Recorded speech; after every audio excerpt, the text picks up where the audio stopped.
All right, let's jump right into this explainer.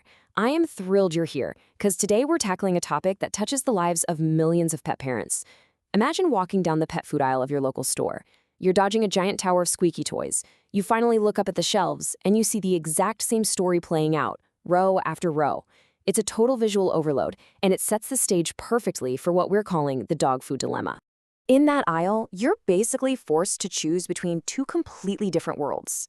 On the left side, representing those traditional giant bags of dry kibble, you're just hit with clinical buzzwords. The packaging is screaming things like complete, balanced, high protein, and vet recommended.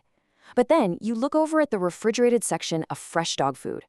Their packages show these beautiful, real pieces of meat and vegetables, and they're promising extraordinary health benefits. We're talking better digestion, more energy, and ultimately a longer, happier life for your pet. It's a pretty massive contrast, right? Section 1. The Pet Store Divide. Am I feeding my dog the wrong food? Section 2. The Marketing Guilt Trip. Social Media Shaming. Look, if you're a dog owner, there's a really good chance you've stood right there in the middle of that physical divide in the store, looking back and forth, feeling this deep sense of anxiety and confusion.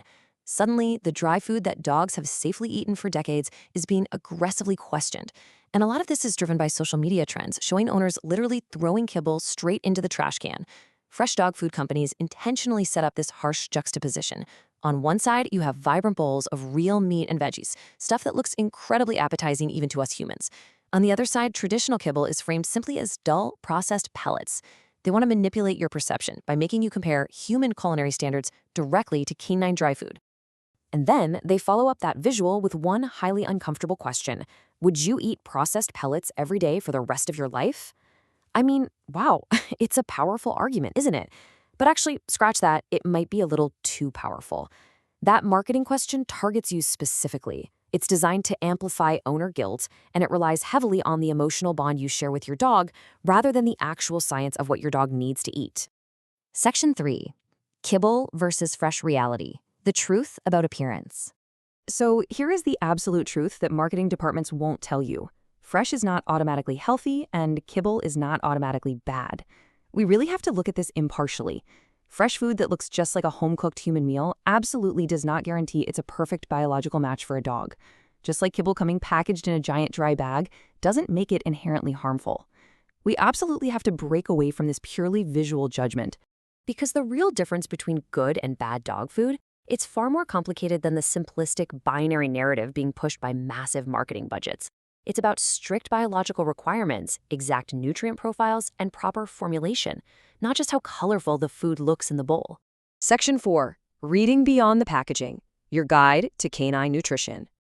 Instead of falling for the guilt trips, we want to empower you with factual, unbiased tools to actually navigate this manufactured dilemma. So here's what we're going to uncover. What fresh and kibble actually are, where each one can go wrong, what matters way more than appearance, and exactly how to read a label without being manipulated. But hey, before we get into the nitty-gritty, if you truly care about understanding what actually goes into your dog's bowl and you want to cut through all these wild marketing claims, make sure you subscribe.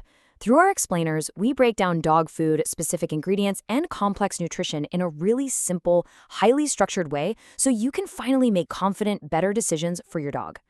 Okay, so I want to leave you with one final thought today. The next time you walk into your kitchen, try to look past the colorful packaging and the emotional guilt trips. Ask yourself, what is actually inside the food ball sitting in your kitchen right now? Until next time, keep asking questions, and thanks so much for watching this explainer.